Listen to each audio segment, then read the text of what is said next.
from Dayton Benevolence. Today we're talking about the phone review. Ito nga po palang phone ko ay iPhone 7 Plus. 128 GB. Tapos meron siyang home button. Lobat kasi siya kaya hindi gaano makita.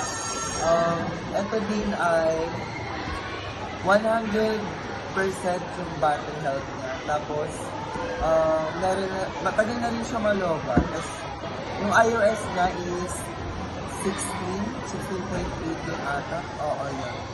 Tapos, medyo may basag na rin siya. Tapos, ito yung last phone ko. Nasira na kasi siya. Ayun, bye.